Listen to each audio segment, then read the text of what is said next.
చేసి, దేవా మాకు కష్టమైన, భారమైన మీ ఆలోచన వైపు నిలబడటానికి, మీ ఆలోచనని తీసుకోవడానికి, మీ ఆలోచన ప్రకారంగా మేము మా జీవితాలు సరిజేసుకోవడానికి మీరు కృప చూపించి మమ్మల్ని బలపరిచి నడిపిస్తారని, మీ శక్తితో, బలంతో నింపి, మీ యొక్క ప్రణాళికలోకి మమ్మల్ని నడిపించి బలపరుస్తారని, స్థిరపరుస్తారని ఈరోజు వాక్యం ద్వారా మా అందరితో మీరు మాట్లాడండి ప్రభువా.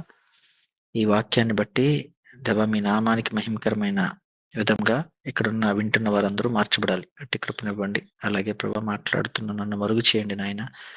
మీ ఆత్మశక్తినిచ్చి నడిపించి బలపరుస్తారని నజరేయుడైన యేసుక్రీస్తు నామములో అడిగి వేడుకొంచున్నాం తండ్రి. ఆమేన్. మంచిది. ఈ మధ్య కారుల్లో కార్స్ ఉన్నాయి కదా, ఆ కార్స్‌లో అడాస్ అనే ఒక టెక్నాలజీ తీసుకొచ్చారు. ADAS advanced driving assistant system, ఏడీఏఎస్. దాని ద్వారా ఏమవుద్దంటే, మనం డ్రైవింగ్ చేస్తున్నప్పుడు అడాస్ సిస్టమ్ ఆన్ చేస్తే గనక కారు దానంతట అదే డ్రైవ్ చేసుకుంటా వెళ్తది. ఈ టెక్నాలజీని ఫస్ట్ టెస్లా కారులో, యూఎస్‌లో ఉన్న కంపెనీ ఎలాన్ మస్క్‌ది టెస్లా అనే కారులో ఇంట్రడ్యూస్ చేశారు. దానిలో అడ్వాన్స్డ్‌గా ఉంటది. ఎంత అడ్వాన్స్డ్‌గా అంటే మనం డ్రైవింగ్ కూడా చేయక్కర్లేదు. మ్యాప్ పెట్టేస్తే దాని దారి అంటే ఆ మ్యాప్‌ని ప్రకారంగా ఎదురొచ్చే వాహనం, పక్కనొచ్చే వాహనాన్ని సెన్సార్లతో వాటన్నిటిని చెక్ చేసుకుంటూ, స్టడీ చేసుకుంటూ, దానికదే డ్రైవ్ చేసుకుంటూ వెళ్ళిపోద్ది. ఇది ఇంట్రడ్యూస్ చేసినప్పుడు చాలా బావుంది. ఒక రెవల్యూషన్ అవుతది. సూపర్‌గా ఉంది అన్నారు. నిజంగానే అలా అయ్యింది. కానీ ఆ తర్వాత అనుకోని విచిత్రమైన ప్రమాదాలన్నీ జరగడానికి కారణం కూడా అయ్యింది. ఒక రకంగా. ఎందుకలా అయ్యింది అని టెస్లా కంపెనీ వాళ్ళు రీసెర్చ్ చేస్తే తెలిసిందేంటి అంటే, ఆ సిస్టమ్ సాఫ్ట్‌వేర్ ఏదైతే ఇస్తుందో, లేతే ఆర్టిఫిషియల్ ఇంటెలిజెన్స్ ఏదైతే ఇస్తుందో, దాన్ని సొంతంగా ఆలోచించుకోవడం, సొంతంగా నిర్ణయాలు తీసుకోవడం ప్రారంభించిందంట. అలా చేసినప్పుడల్లా యాక్సిడెంట్ అయింది. మనిషి కొంచెం దానికి ఒక అల్గారిథం ఇచ్చాడు, కోడింగ్ ఇచ్చాడు. దాని ప్రకారం నడవకుండా అది సొంతంగా తన నిర్ణయాలు తీసుకోవడం స్టార్ట్ అయినప్పుడు యాక్సిడెంట్ అవ్వడం స్టార్ట్ అయింది. యాక్సిడెంట్ అయ్యింది. ఎంతోమంది ప్రాణాలు కూడా కోల్పోవడం జరిగింది. ఎందుకు ఇప్పుడు ఈ ఎగ్జాంపుల్ మనకి ఎందుకు ఇది చెప్తున్నారు అని మీరు ఆలోచించకండి. ఈరోజు మనం న్యాయాధిపతుల్లో ఒక వ్యక్తి గురించి మనం ధ్యానం చేస్తాం. ఒక న్యాయాధిపతి.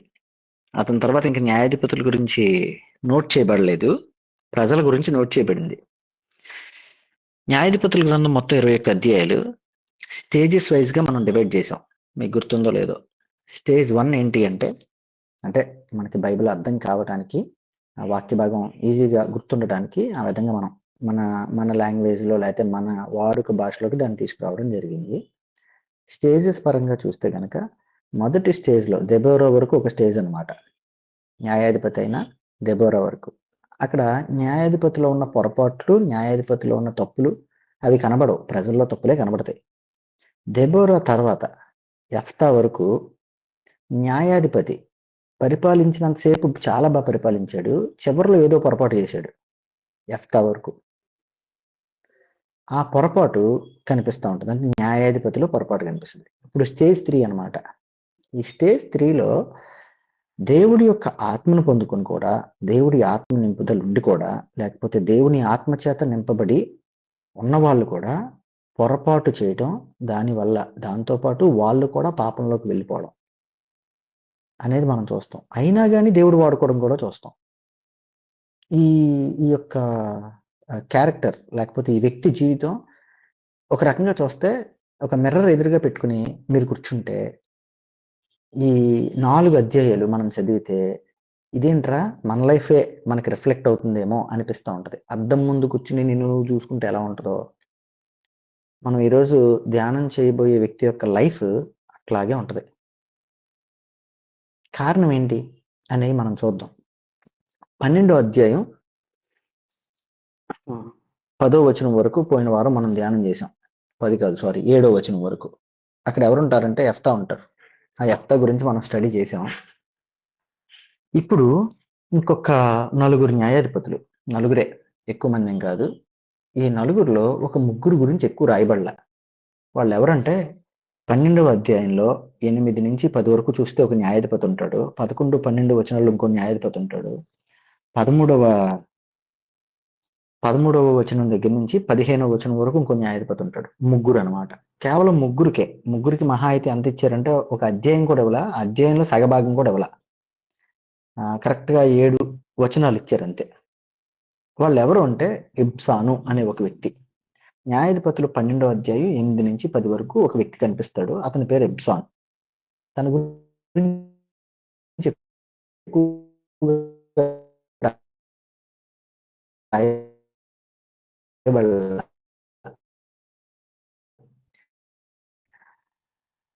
కానీ ఒకటి మాత్రం మనకు కనబడుద్ది, ఏ శత్రువు వచ్చాడు అనేది రాయబడలేదు అందులో, యుద్ధం ఏం జరిగింది అనేది రాయబడలే. కానీ ఒకటి మాత్రం చాలా క్లియర్గా కనబడుతుంది, అదేంటంటే 30 మంది కూతుర్లు ఉన్నారు, 30 మంది కుమారులు ఉన్నారు. సారీ, కొంచెం టెక్నికల్ ఇష్యూ అది. సరే, 12వ అధ్యాయం మనం చూస్తే కనుక 12వ అధ్యాయంలో మీకు ఎప్సాను అనే వ్యక్తి కనిపిస్తాడు. ఈ వ్యక్తి యుద్ధం కనిపించదు ఆ వ్యక్తి లైఫ్లో. నెక్స్ట్ శత్రువు కూడా కనిపించడు, శత్రువు పేరు రాయబడలా, యుద్ధం జరిగినట్టు కూడా మనకి అక్కడ ఉండదు. కానీ 30 మంది కుమారులు, 30 మంది కుమార్తెలు ఉన్నట్లుగా కనిపిస్తుంది మనకి. అయితే ఎందుకు ఆ సందర్భాన్ని రాశారు అనేది మనం చూస్తే, అతడు ఆ కుమార్తెలను తన వంశమున చేరని వారికిచ్చి తన వంశమునకు చేరని 30 మంది కన్యకలను తన కుమారులకు పెండ్లి చేశాను. అంటే ఏం చేశాడో తెలుసా? పెళ్లి చేసి శాంతిని నెలకొల్పాలి అనుకున్నాడు. శత్రువులు ఉంటారు కదా చుట్టూ, ఆ శత్రువులు విషయంలో ఆ శత్రువులకి వీళ్ళ కూతుర్నిచ్చి పెళ్లి చేశాడు. ఎందుకంటే పెళ్ళి అయిపోతే వీళ్ళిద్దరికి మధ్యలో శాంతి కలుగుద్ది, లేకపోతే ఏ గొడవలు లేకుండా ఉంటారు అని. సో ఆ విధంగా తను ఎన్ని సంవత్సరాలు పరిపాలించాడు అని ఏముందంటే 7 ఏండ్లు పరిపాలించినట్టుగా మనం చూస్తాం. తర్వాత ఇంకో వ్యక్తి ఏలోను అనే వ్యక్తి, అతని లైఫ్ని మనం చూస్తే అతని లైఫ్ గురించి అయితే అసలు ఏమీ రాయబడి ఉండదు. 10 సంవత్సరాలు తను పరిపాలించినట్టుగా ఉంటుంది. అతని తర్వాత జెబులోనీయుడైన ఏలోను ఇశ్రాయేలీయులకు అధిపతి ఆయను. అతడు 10 ఏండ్లు ఇశ్రాయేలీయులకు అధిపతిగా నుండెను. జెబులూనీయుడైన ఏలోను చనిపోయి జెబులూను దేశమందలి అయాలోనులో పాతిపెట్టబడింది. ఈ వ్యక్తి గురించి మనకు కనబడుతుంది. తర్వాత అబ్దోను అనే ఇంకో వ్యక్తి ఉంటాడు. ఆ వ్యక్తి గురించి మనం చూస్తే 2 విషయాలు కనబడతాయి. ఆ 2 విషయాల్లో ఒకటి ఏంటి అంటే ధనబలం ఉంది, జనబలం ఉంది అని.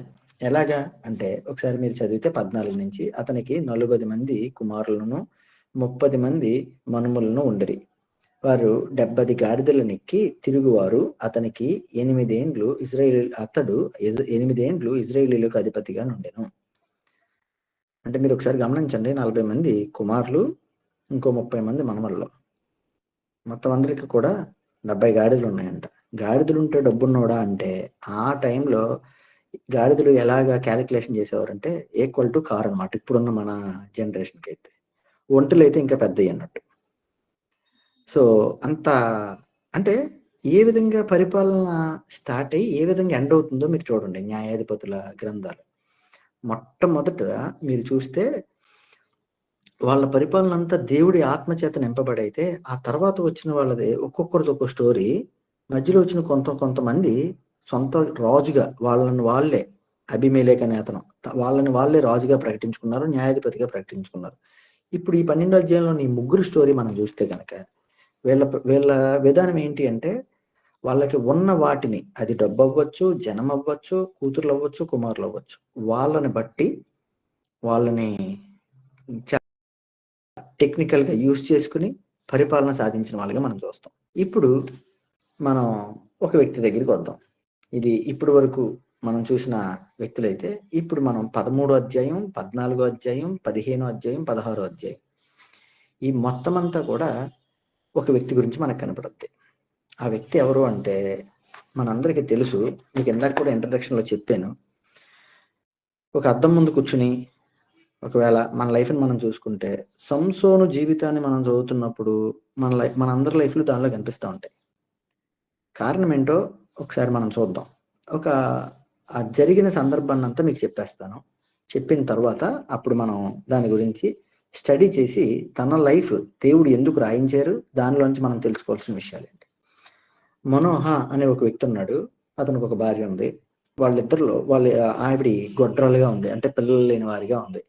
ఆ టైంలో యెహోవా దూత, దేవుని దూత డైరెక్ట్గా యేసుక్రీస్తు వారే అని మనం చూడొచ్చు. ఆయన ప్రత్యక్షమై, యెహోవా దూత ప్రత్యక్షమై మనోహ భార్యతో చెప్తున్నాడు. ఏమనంటే, నీకు గిఫ్ట్ ఇస్తాను నేను, అదేంటంటే నీకు కొడుకునిస్తా, కానీ 4 రూల్స్ ఉన్నాయి. ఆ 4 రూల్స్ నువ్వు ఫాలో అయితే నీకు ఒక బహుమానాన్ని ఇస్తాను నేను. ఆ బహుమానాన్ని నీకు ఇచ్చేసినట్టే 4 రూల్స్ మాత్రం ఫాలో అవ్వు. ఏం చేయాలంటే ద్రాక్ష రసాన్ని తీసుకోకూడదు, ద్రాక్షాలు తినకూడదు, చెడు ఆహారం, నిషిద్ధమైన ఆహారాన్ని ఏది భుజించకూడదు, పుట్టిన తర్వాత ఆ బిడ్డకి జుట్టును కత్తిరించకూడదు. ఎందుకు ఇలా చేయాలి అంటే అతను నా కోసం నేను నాజీరు చేయించుకున్నా, అంటే ప్రత్యేకించబడిన వ్యక్తి ప్రత్యేకంగా కనబడాలి. వెంటనే మనోహ భార్యకి డౌట్ వచ్చింది.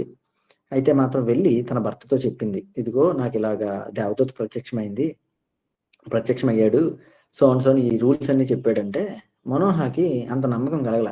అవునా, ప్రత్యక్షమయ్యాడా, అయితే ఓ పని చేద్దాం, మళ్ళీ ఒకసారి అడుగుదాం అని చెప్పి మనోహ డౌట్ పెట్టుకుని దేవదూతను అడిగాడు. అడిగితే మళ్ళీ ప్రత్యక్షం అవడం జరిగింది. పేరు అడిగి ఆ పేరు చెప్పకపోయేటప్పటికి, నేను నీకు ఒక అర్పణ అర్పిస్తాను, నువ్వు తీసుకుంటే నువ్వు నిజమైన దేవదూతను నమ్ముతాను అనగానే, సరే కదా. ఇదే సందర్భాన్ని మనం ఎవరి దగ్గర చూస్తాం అంటే గిద్యోన్ దగ్గర చూస్తాం. గిద్యోన్ ఆ మాట అంటాడు. ఒక మేకని అర్పించగానే ఆ మేకని ఆ దేవదూత తీసుకున్నట్టుగా మనం చూస్తాం. సరే, ఇదంతా అయిపోయింది. ఈ 12వ అధ్యాయం ముగిసేటప్పటికి మనకు కనబడే 13వ అధ్యాయం ముగిసేటప్పటికి మనకు కనబడే విధానం ఏంటంటే, ఏదైతే దేవదూత చెప్పాడో ఆ మాట ప్రకారంగా వీళ్ళకి బిడ్డ పుట్టాడు. ఆ వ్యక్తే సంసోను పెరిగి పెద్దవాడయ్యాడు. 24వ వచనం చదువుతున్నా. తరువాత ఆ స్త్రీ కుమారుని కని అతనికి సంసోను అని పేరు పెట్టెను. ఆ బాలుడు ఎదిగినప్పుడు యెహోవా అతన్ని ఆశీర్వదించెను. పెరిగి పెద్దవాడయ్యాడు సంసోను. పెద్దవాడు అవడంతోనే మనోడు తిమ్నాతు అనే ప్రాంతానికి వెళ్ళాడు. ఆ తిమ్నాత్ అనే ప్రాంతానికి వెళ్ళి అక్కడ ఒక అమ్మాయిని చూశాడు. చూసిన వెంటనే సేమ్ ఇప్పుడున్న జనరేషన్ మనకులాగా చాలా హ్యాపీగా, వావ్ నాకు ఆ అమ్మాయి కావాలి అని చెప్పాడు. ఇంటికి వచ్చి వాళ్ళ అమ్మతో వాళ్ళ నాన్నతో చెప్పాడు, అమ్మ నేను ఒక అమ్మాయిని చూశాను, చాలా బాగుంది. అవునారా, ఆహా, మరి ఏ ఊరు ఏంటి అని అడిగితే తిమ్నాతు. అదేంట్రా, వాళ్ళు మన దేశస్థులు కాదు, మనకి సంబంధించిన వాళ్ళు కాదు, ఎందుకురా వాళ్ళు అని చెప్పి వాళ్ళు అడిగి బాధపడ్డారు. మీరేం చెప్పినా నాకు అనవసరం, నాకు ఆ అమ్మాయే కావాలి, నేను ఆ అమ్మాయినే పెళ్లి చేసుకుంటాను, ఆ అమ్మాయే నాకు ఇష్టమైంది అని చెప్పారు. సరే కదా అని పెళ్లి సంబంధం మాట్లాడడానికి వెళ్ళారు. వెళ్తున్నప్పుడు ఆ అడవి ప్రాంతంలో వెళ్ళటంతో సింహం ఒకటి ఎదురొచ్చింది. సంసోన్ చాలా బలవంతుడు. ఎంత బలవంతుడు అంటే అద్భుతమైన బాడీ, ఒక సూపర్ హైట్, ఆ స్థాయిలో ఉన్నతమైన బలవంతుడిగా తను ఉండేవాడు. ఇక ఆ ఇదితో సింహం ఎదురొచ్చింది. వెంటనే దాన్ని చంపేసి అవతల పాడేశాడు. అవతల పాడేసి వెళ్ళి సంబంధం మాట్లాడడానికి వెళ్ళాడు. అక్కడికి వెళ్ళిన తర్వాత చాలా హ్యాపీగా సంబంధాన్ని మాట్లాడేసి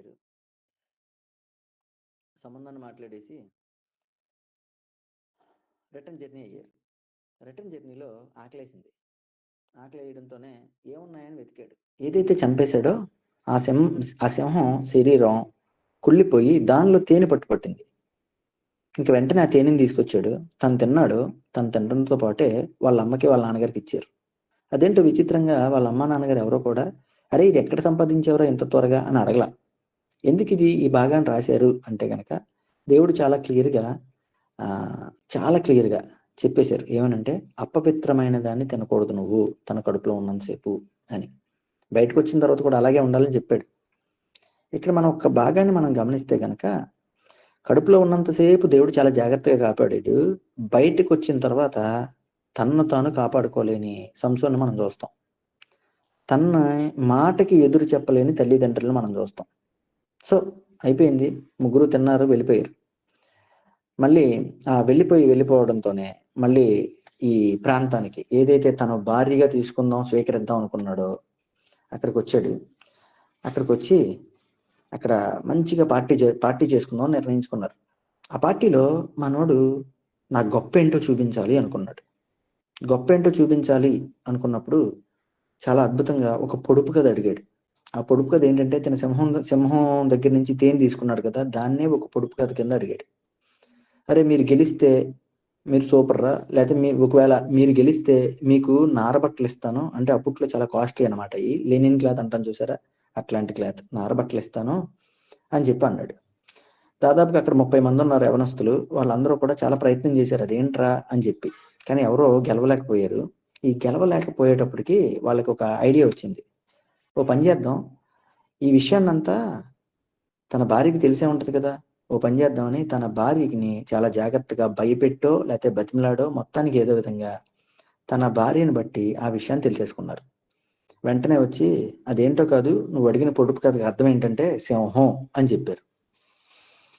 వెంటనే సంసోను గమనించాడు, ఈ విషయం నా భార్యని అడగకపోతే మీకు తెలియదయ్యా, మొత్తానికి చెప్పారు, సర్లే అని చెప్పి వెంటనే ఆ చెప్పారనే కోపంతో, తన గొప్ప నిలబడలేదనే కోపంతో వెళ్ళి ఒక 30 మంది డబ్బున్న వారిని చంపేసి వాళ్ళ దగ్గర ఉన్న నారబట్టలు తీసుకొచ్చి వాళ్ళకి ఇచ్చేసాడు. వాళ్ళు ఫిలిస్తీన్లు. ఎప్పుడైతే అలా చేశాడో సంసోన్ని పగ తీర్చుకోవాలి అని తిరగడం వాళ్ళు ప్రారంభించారు. సంసోన్ మీద పగ తీర్చుకోవాలి అని ఆ జనం అందరూ తిరగడం ప్రారంభించారు. మనోడు వెళ్ళి వేరే చోటకి వెళ్ళిపోయాడు, దాక్కున్నాడు.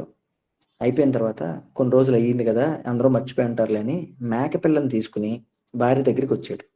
మేకపిల్లని పట్టుకుని భార్య దగ్గరికి వచ్చి వాళ్ళ మావయ్యతో మాట్లాడుతూ ఉంటే చాలా సింపుల్గా వాళ్ళ మావయ్య చెప్పాడు, నీ భార్య లేదుగా, నీ భార్యని నీ ఫ్రెండ్కి ఇచ్చి పెళ్లి చేసేసాను. మళ్ళీ మనోడు కోపం వచ్చింది. ఇంకంతే, ఆ కోపంలో 300 నక్కలను పట్టుకున్నాడు. ఆ తోకలన్నీ కట్టేసి మొత్తం ఆ ప్రాంతంలో ఉన్న పంట పొలాలన్నీ తగలబెట్టేశాడు. ఎప్పుడైతే ఈ పని చేశాడో శత్రువులకు చాలా కోపం వచ్చింది, ఫిలిస్తీన్లకు చాలా కోపం వచ్చింది. వెంటనే వాళ్ళ మావయ్యని భార్యని చంపేశారు. సంసోను మళ్ళీ వెళ్ళి దాక్కోవడం ప్రారంభించాడు. ఇది 15వ అధ్యాయం దాకా వచ్చాం మనం. ఎప్పుడైతే ఈ పని చేశాడో ఇజ్రాయేలీలు సంసోన్ని వెతకడం ప్రారంభించారు. ఎందుకంటే ఫిలిస్తీన్లందరూ ఇజ్రాయేలీలు భయపెట్టారు. ఆ టైంలో సంసోన్ ఒక కొండ ప్రాంతంలో దాక్కుంటే ఫిలిస్తీన్లందరూ అక్కడికి వచ్చారు. అక్కడికి వస్తే తినకున్న కోపానికి, తినకున్న బలానికి ఒక పచ్చి గాడిద ఎముకని పట్టుకుని దాదాపుగా ఆ ఎముకతోనే 1000 మందిని చంపేశాడు. ఆ చంపే పోరాటంలో తనకి దాహం వేసింది. వెంటనే దేవుణ్ణి వేడుకున్నాడు, ఈ భారాన్ని లేకపోతే ఈ యొక్క ఆ యుద్ధంలో నేను గెలిచాను కానీ, అంతమందిని చంపాను కానీ నాకు మాత్రం దాహం వేస్తుంది అని చెప్పి అడగగానే దేవుడు తనకు సహాయం చేశాడు. ఒక గోతిని చేల్చగానే అక్కడి నుంచి నీళ్లు ఉబికినాయి అంట. ఆ నీళ్లు తాగడంతోనే అతను 20 సంవత్సరాలు న్యాయాధిపతిగా ఉన్నాడు. చాలా అద్భుతంగా 20 సంవత్సరాలు పరిపాలించాడు. దేవుణ్ణి అడిగాడు, 20 సంవత్సరాలు పరిపాలించాడు. ఇదంతా జరిగి 20 సంవత్సరాలు అయ్యే లోపల మనోడు మళ్ళీ వేరే ప్రాంతానికి వెళ్ళాడు. మనోడు మళ్ళీ సేమ్ మొదట చేసిన తప్పే చేశాడు. అదేంటంటే ఒక వేష్యం చూశాడు, ఆ అమ్మాయిని మోహించాడు. చూడటం ఒక స్టెప్ అయితే మోహించడం రెండో స్టెప్. ఎప్పుడైతే ఇది జరిగిందో శత్రువులకు దొరకడం ప్రారంభమైంది. శత్రువులకు తెలిసింది మనోడి వీక్నెస్ ఏంట్రా అంటే అమ్మాయిలు, స్త్రీలు, ఇంకంతే, వీడు ఎక్కడ ఉంటాడని వెతకడం ప్రారంభించారనమాట శత్రువులందరూ. ఆ అమ్మాయి ఇంటి చుట్టూ తిరిగారు. ఆ అమ్మాయికి చాలా విషయాలు చెప్పారు. నువ్వు అవకాశం ఇస్తావా అతను పట్టుకోవడానికి, అతనిలో ఉన్న బలం ఎక్కడ ఉంది అని చెప్పి అడగడం ప్రారంభించారు. మొత్తానికి కష్టపడి దెలీలా అనే అమ్మాయి సంసోని యొక్క విషయంలో తన బలం ఎక్కడుందో కనిపెట్టి ఆ వ్యక్తులందరికీ చెప్పేసింది. వెంటనే శత్రువులందరూ చుట్టుముట్టారు. తన రహస్యం తెలిసిన వెంటనే, ఆ రహస్యాన్ని తను తొలగించిన వెంటనే శత్రువులందరూ వచ్చి తిన్నే తాడులు పెట్టి బంధించేసి, వాళ్ళు ఏదైతే దేవుడిని పూజిస్తున్నారో ఆ గుడికి తీసుకెళ్లి ఆ గుడిలో ఉన్న ఒక ప్రాంతంలో కట్టేశారు. కట్టడంతోనే కాదు, తన కన్నుల్ని పీకేశారు, సంఖ్యలతో బంధించారు, ఫైనల్ గా పప్పు రుబ్బించారు. నిజంగానే తిరగరలు రుబ్బాడు అని ఉంటది అక్కడ.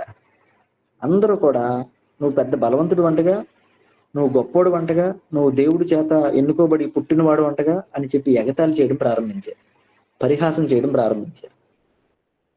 2 స్తంభాలకు కట్టేశారు. ఇక తనకి ఏం చేయాలో తెలియలా.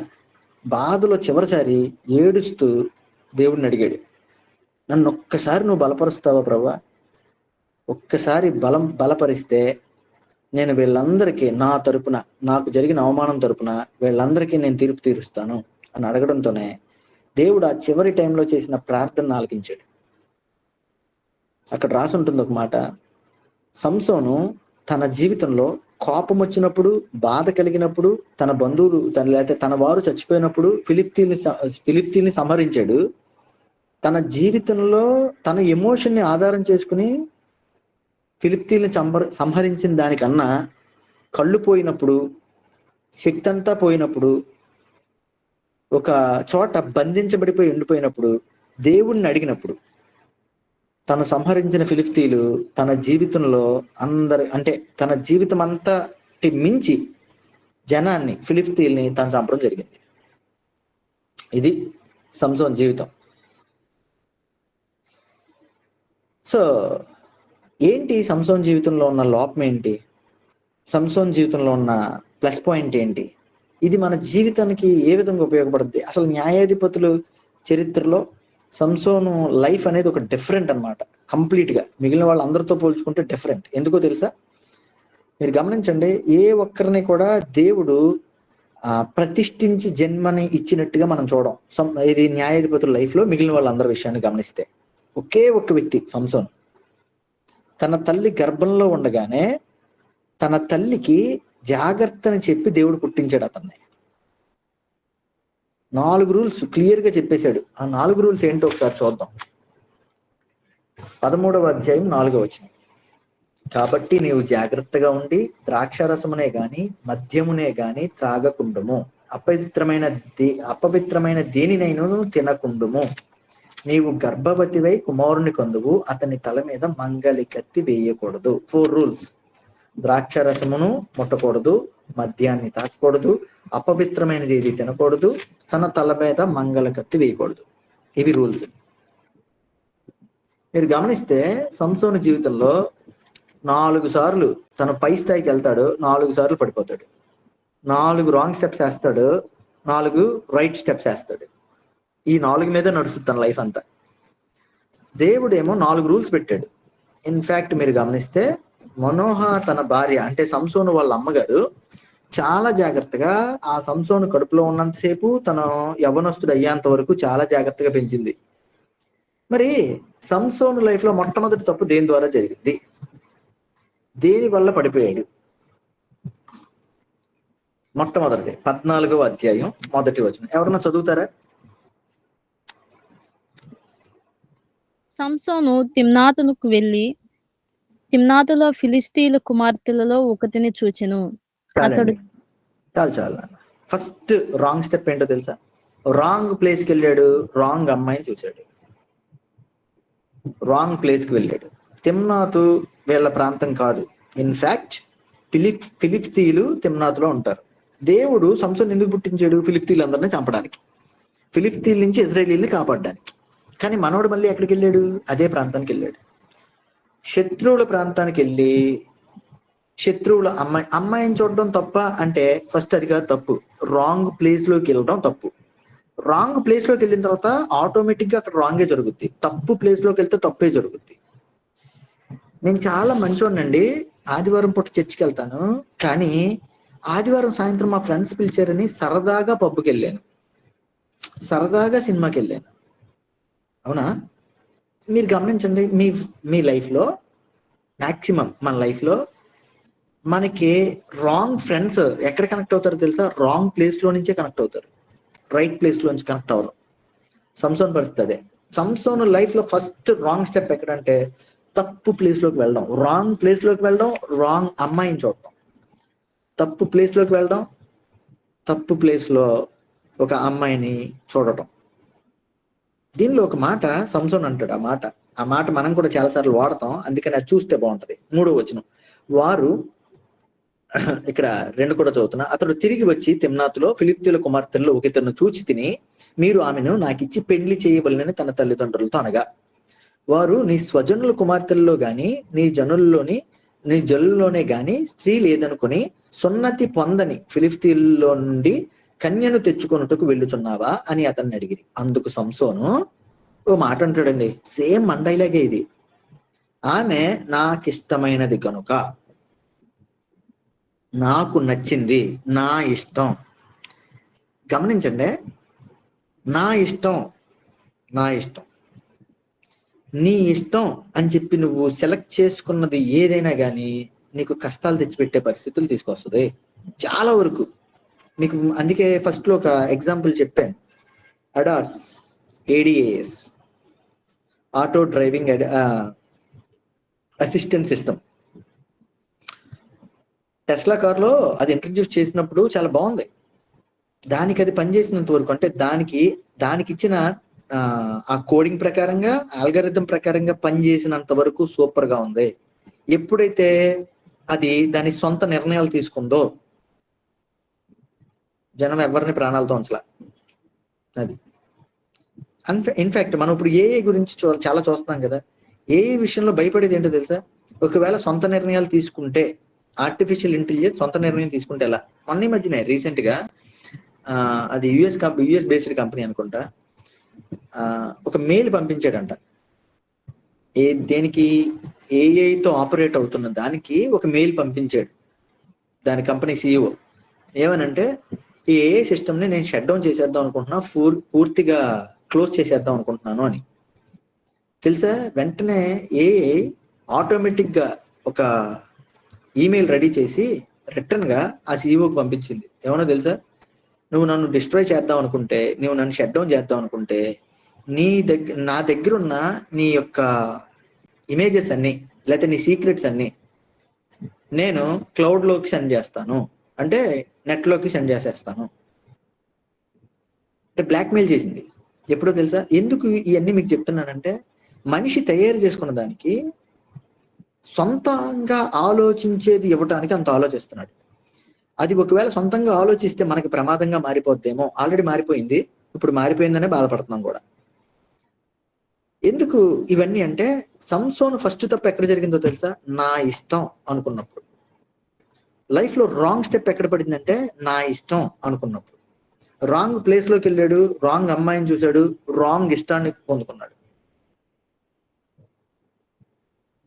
మన లైఫ్లో కూడా ఎప్పుడు ప్రాబ్లం మనకు వస్తుంది, ఎప్పుడు మనం స్ట్రగుల్లోకి వెళ్తాం అంటే, నీ ఇష్టం అని నువ్వు ఎప్పుడైతే ముందుకెళ్తావో అప్పుడు.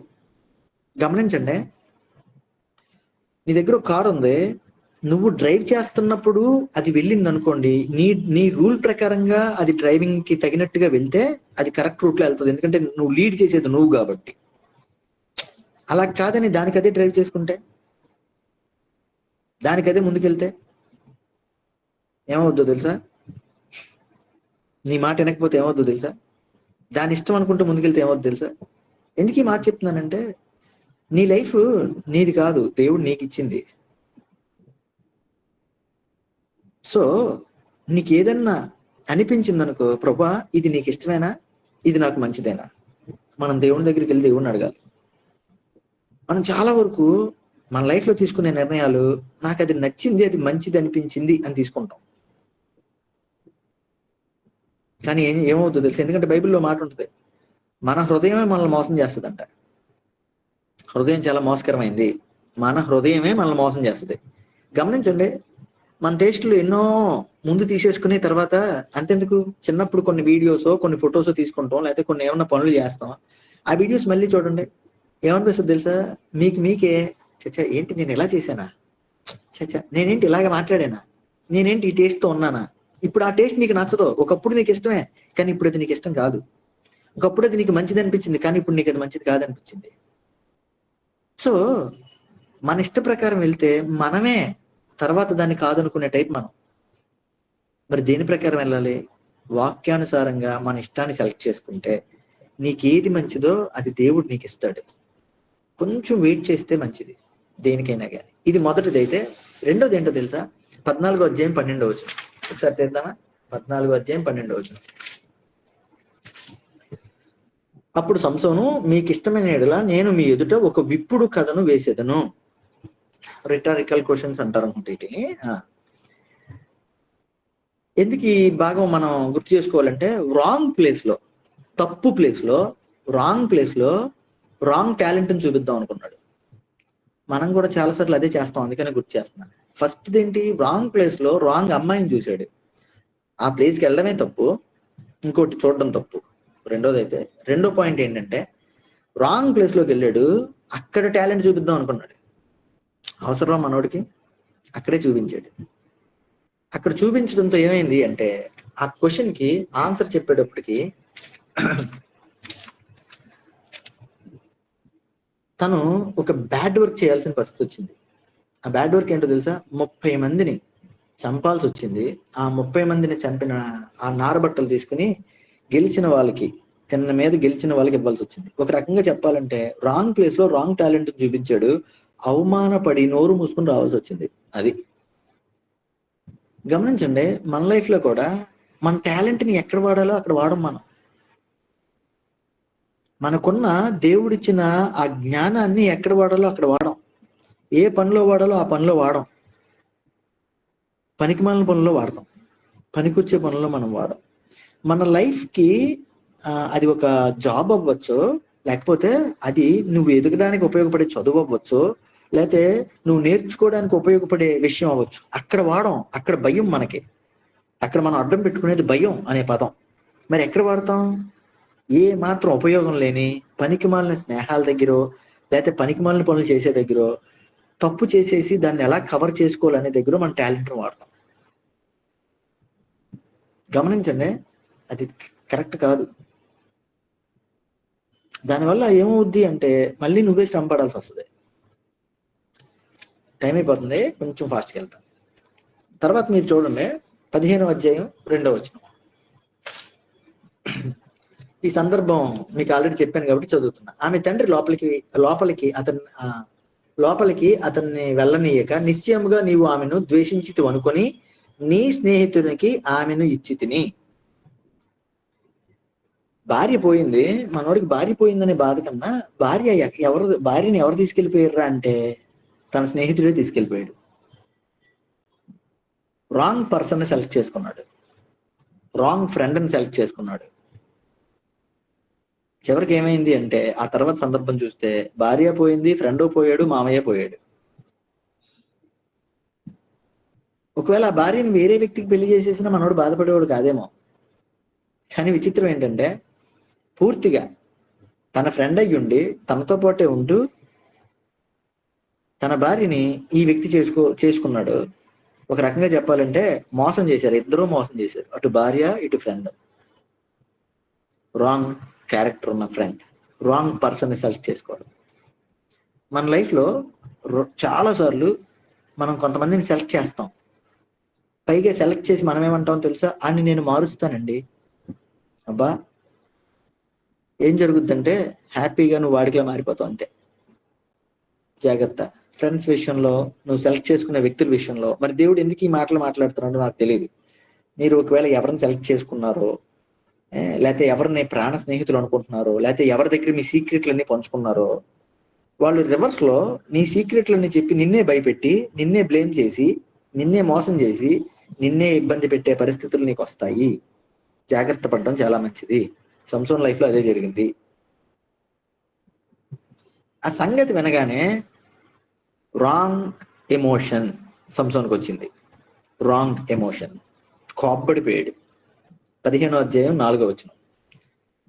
ఎప్పుడైతే రాంగ్ ఎమోషన్ వస్తుందో మనం అంటే తప్పు విధమైన భావోద్వేగం మనల్ని తప్పు పని చేయడానికే ప్రోత్సహిస్తుంది. మన లైఫ్ లో మన భావోద్వేగాలు అయితే ఎమోషన్స్ దేని మీద డిపెండ్ అయ్యి ఉండాలి అంటే దేవుడికి అవకాశం ఇస్తూ మౌనంతో ముందుకు సాగాలి. నీకు వచ్చిన ఏ ఎమోషన్ అయినా అవ్వచ్చు, దేవుడికి అవకాశం ఇచ్చి ఆలోచించాలి. తనకి కోపం వచ్చింది, 300 నక్కలను తీసుకున్నాడు, మొత్తం ఆ తోకలు అంటించాడు, పొలాలన్నీ తగలబెట్టాడు.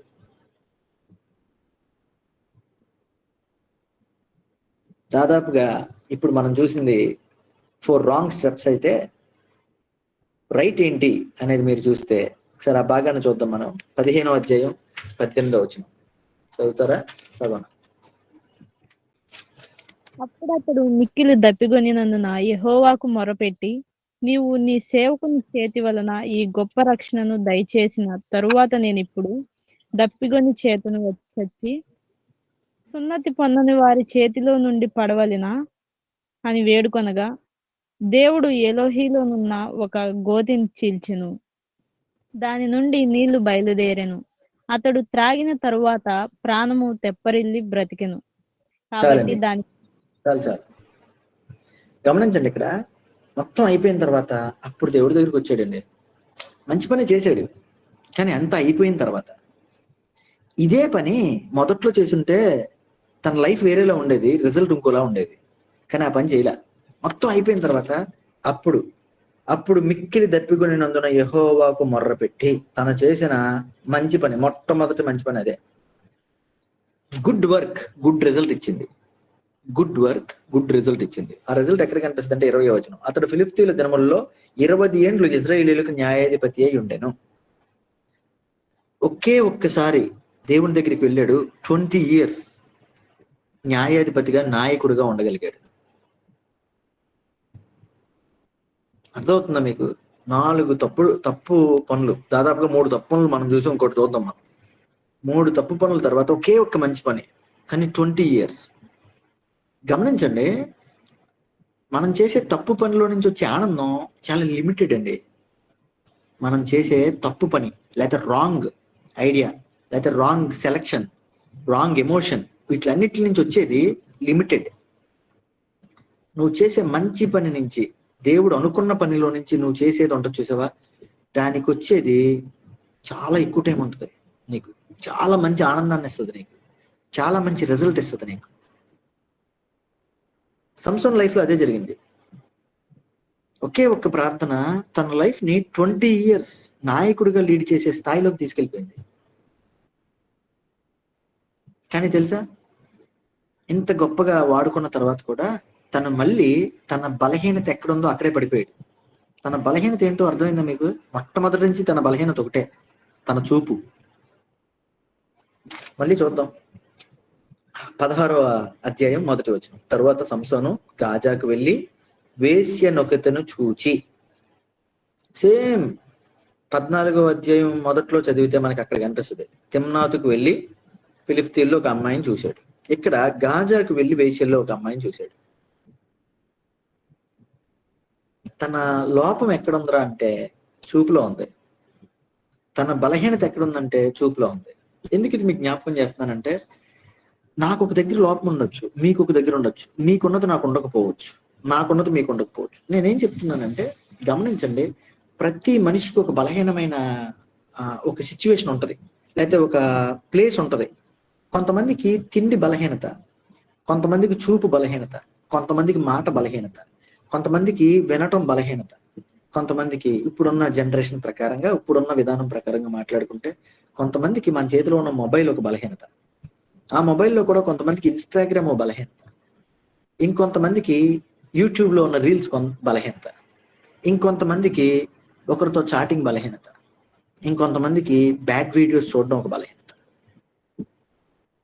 నీ బలహీనత ఎప్పటికప్పుడు రిపీట్ అవుతూ ఉంటుంది.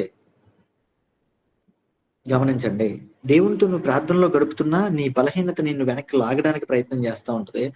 పడిపోకుండా నువ్వు ఉండాలి అంటే నువ్వు ప్రార్థనలో ఉండాలి, దేవునితో సహవాసం కలిగి ఉండాలి. ఆ విధానం మనకు లేనప్పుడు అండి మనం డెఫినెట్లీ పడిపోతామండి.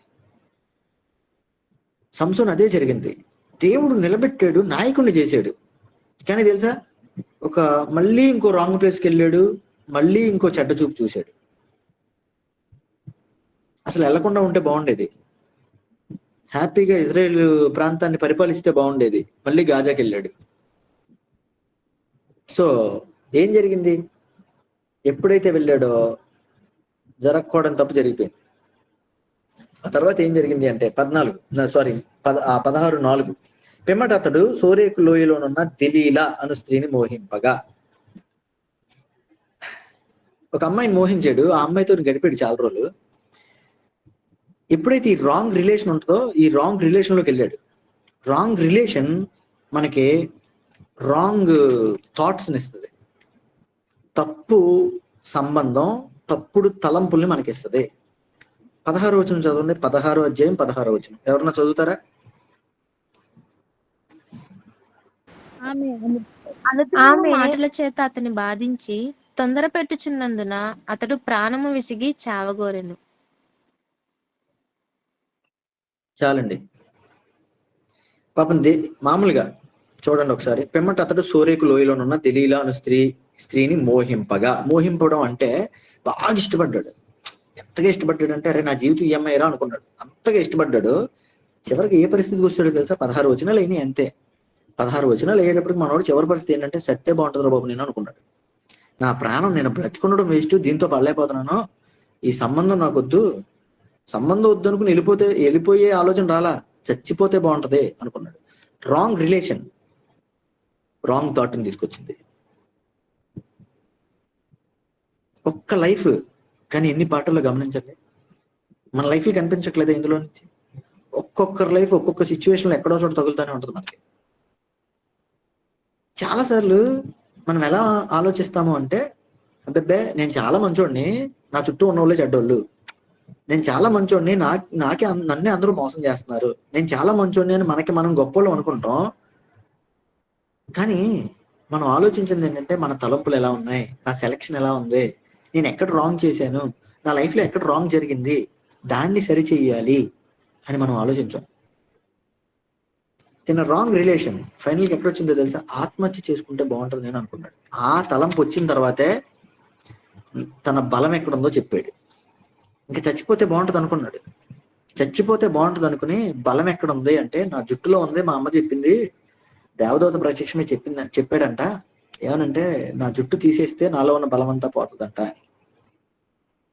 వెంటనే ఈ దెలీలా గారు జాగ్రత్తగా జుట్టంతా కత్తిరించేసింది, ఫిలిష్తీయుల చేతికి అప్పగించేసింది.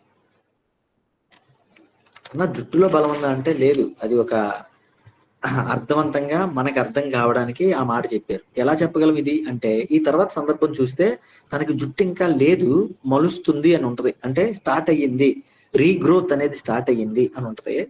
రీగ్రోత్ స్టార్ట్ అయ్యింది, పూర్తి అవల, కానీ కూడా దేవుడిని అడగగానే తన బలవంతుడు అయ్యాడు. సో ఎందుకంటే ఒక టెస్ట్ చేయడానికి దాన్ని పెట్టాడు దేవుడు. తన బలహీనత ఏంటి అనేది తనకి తెలియడానికి ఆ విషయాన్ని పెట్టాడు, మనకి తెలియడానికి ఆ విషయాన్ని పెట్టాడు. ఒకసారి ఇప్పుడు ఏం జరిగింది అనేది మనం చూద్దాం. ఏం చేశారు? ఫిలిష్తీయులకి దొరికేశాడు. దొరికిన తర్వాత ఏం జరిగింది? 3 థింగ్స్ అక్కడ కనిపిస్తాయి మనకి. 21వ వచనం చదవండి, 16వ అధ్యాయం 21వ వచనం. ఫిలిష్తీయులు అతన్ని పట్టుకొని ఓడదీసి గాజాకు అతన్ని తీసుకుని వచ్చి ఇత్తడి సంఖ్యల చేత అతన్ని బంధించి, అతడు బంది గృహములో తిరగలిగినకు వాడైన. అయితే అతడు స్వర్గము చేయబడిన తరువాత అతని తల వెంట్రుకలు తిరిగి మొలుచుటకు మొదలుపెట్టాడు. చాలండి, చాలు. మీరు ఇంకా కొన్ని సందర్భాలు నేను చదివేస్తాను. చెల్లి చదివింది కొంచెం క్లారిటీ లేదు కాబట్టి నేను చదువుతాను మళ్ళీ ఒకసారి. అప్పుడు ఫిలిష్తీయులు అతన్ని పట్టుకొని అతని కన్నులను ఓడదీసి, మొదటిది కన్నులు తీశారు. ఎందుకు కన్నులు తీశారు? మనోడు ఫస్ట్ నుంచి మనోడు లోపమంతా కళ్ళలోనే ఉంది. 14వ అధ్యాయం చూసినా 16వ అధ్యాయం చూసినా లోపమంతా కళ్ళలోనే ఉంది. ఆ కళ్ళు బిగించేశాడు దేవుడు. ఫస్ట్ గాజాకు తిరిగి తీసుకెళ్లి ఎక్కడైతే వేష్యను చూశాడో, ఎక్కడైతే వేష్యతో పాపం చేశాడో ఆ ప్రాంతానికే మళ్ళీ వెళ్ళాడు. ఎత్తడి సంఖ్యల చేత బంధించబడి అతడు బందీ గృహంలో తిరగలి విసిరిన వాడాయను. అంటే బోరింగ్ పని అన్నమాట. చేసే పనే మళ్ళీ చేయాల్సిన పరిస్థితికి వచ్చింది. తనకు ఉపయోగం లేని, చెయ్యాల్సిన పనే మళ్ళీ చెయ్యకూడని పనే, లేకపోతే ఇష్టం లేని పనే మళ్ళీ మళ్ళీ చేస్తూ ఉన్నాడు. 25వ వచనం, వారి హృదయంలో సంతోషంతో నిండి ఉండగా వారు మనము పరిహాసము చేయుటకు సంసోను పిలిపించుదము రండని. అంటే వీడిని ఆడుకోవచ్చు, కళ్ళు పోయిన వీడికి బలం పోయింది, వీడిని ఇప్పుడు మనం కామెడీ చేద్దాం, వీడితో వీడిని కొడదాము లేదా తిడదాము, రకరకాలుగా మాట్లాడదాం, తీసుకొచ్చి ఆ ప్రాంతంలో నిలబెట్టారు. ఆ టైంలో మనోడు చేసిన ఒక అద్భుతమైన వర్క్ ఏంటో తెలుసా? 28. అప్పుడు సంసోను, యెహోవా ప్రభువా దయచేసి నన్ను జ్ఞాపకము చేసుకొనుము, దేవా దయచేసి ఈసారి మాత్రము నన్ను బలపరచుము, నా 2 కళ్ళ నిమిత్తము ఫిలిష్తీయులను ఒక్క మారే దండించి పగ తీర్చుకొననిమ్మని యెహోవాకు మొర్రపెట్టి. 20 సంవత్సరాల క్రితం, దాదాపుగా ఒక 22 సంవత్సరాలు అనుకుందాం, 22 సంవత్సరాల క్రితం ఇదే పని. ప్రభా నేను దాహంతో చచ్చిపోతున్నా, నాకు నీళ్ళు ఇవ్వి అంటే దేవుడు నీళ్ళు ఇస్తే ఆ నీళ్లను తాగి ఆ బలాన్ని పొందుకుని 20 సంవత్సరాలు అద్భుతంగా పరిపాలించి నాయకుడైన న్యాయాధిపతి సంసోను. అలాంటి వ్యక్తి మళ్ళీ పాపం చేస్తే, మళ్ళీ దేవుడిని అడిగితే, మళ్ళీ దేవుడు బలపరిస్తే ఏం జరిగిందో తెలుసా? ఆ గుడికి ఆధారముగానున్న 2 మధ్య స్తంభముల్లో ఒకదాన్ని కుడి చేతను ఒకదాన్ని ఎడమ చేతను పట్టుకొని, నేను నేనును ఫిలిష్తీయులను చనిపోదుము గాక అని చెప్పి బలముతో వంగినప్పుడు గుడి ఆ సర్దారుల మీదను దానిలోనున్న జనులందరి మీదను పడెను. మరణ కాలమున అతడు చంపిన వారి శవముల లెక్క జీవిత కాలమందు అతడు చంపిన వారి లెక్క కంటే ఎక్కువ.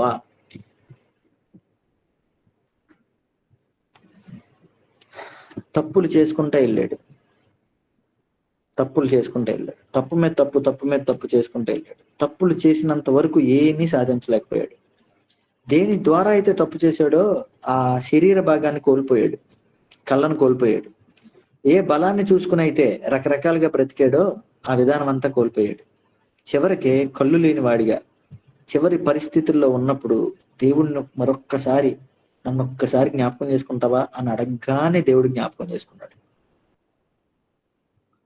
తన లైఫ్ లో అప్పుడు దాకా చేసిన పని కన్నా తన దేవుడు ఎందుకోసం పుట్టించాడో గమనించండి.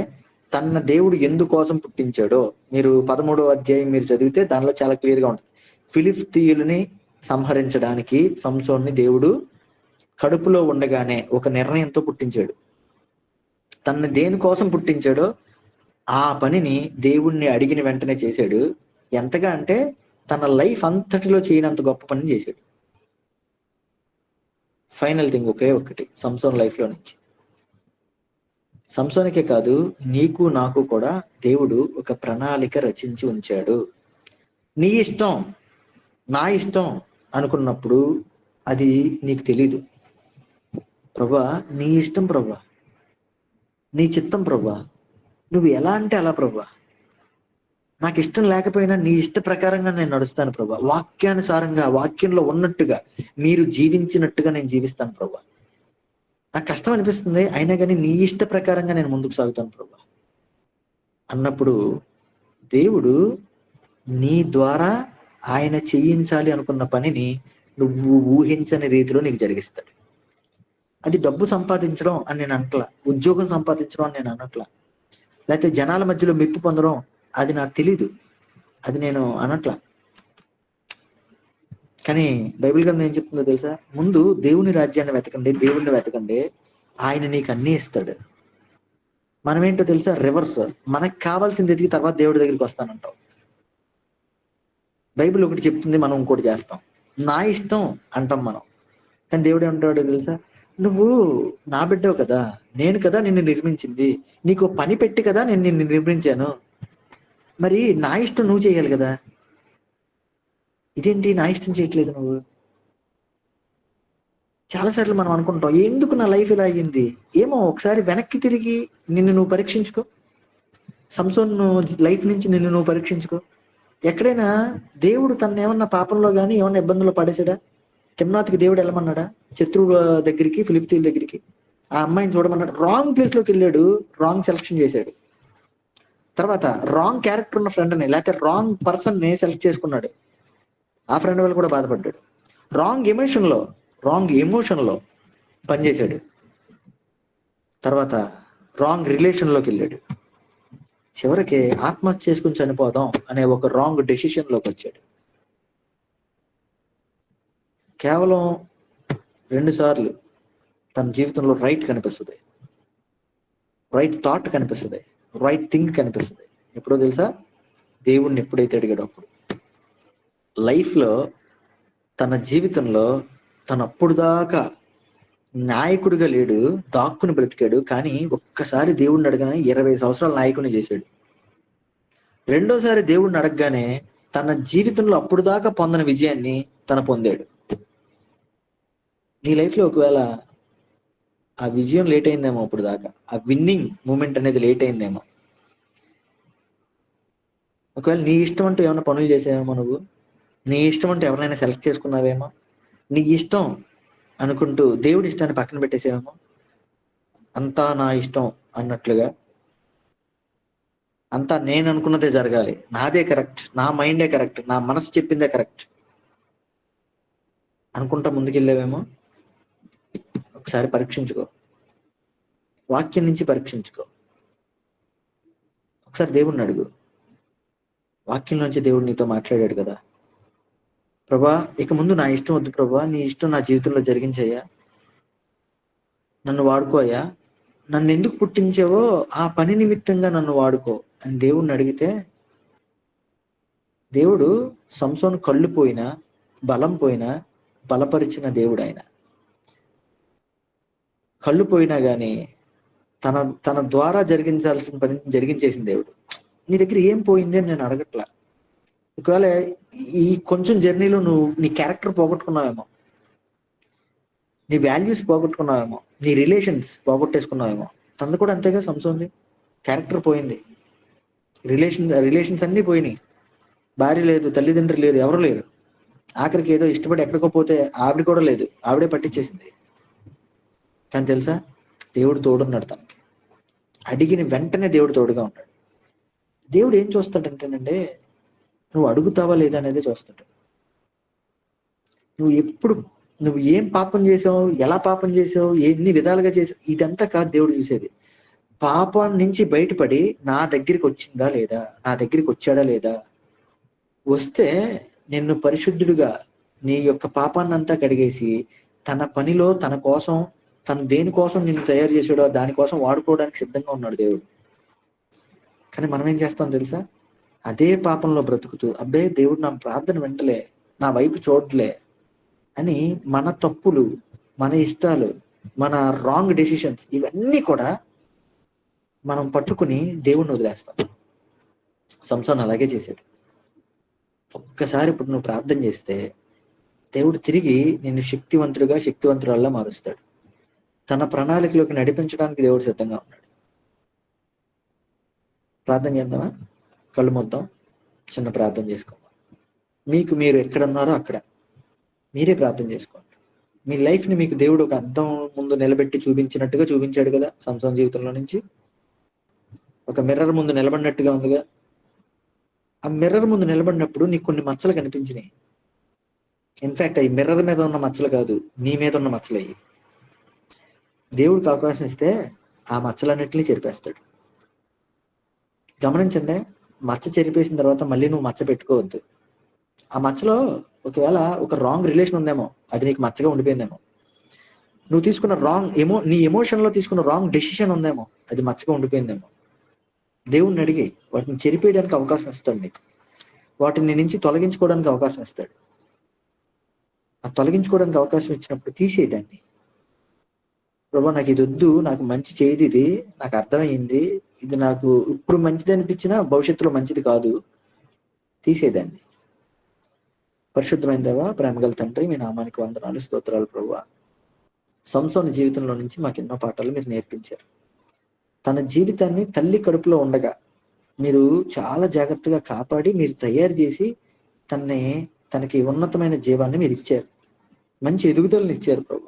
సేమ్ మాకులాగానే నాయన, మా తల్లి గర్భంలో ఉండగా మా తల్లి తండ్రి మమ్మల్ని ఎంతగానో జాగ్రత్తగా పెంచారు. యవన వయసు వరకు మమ్మల్ని చాలా జాగ్రత్తగా పెంచుకుంటూ కాపాడుకుంటూ తీసుకొచ్చారు.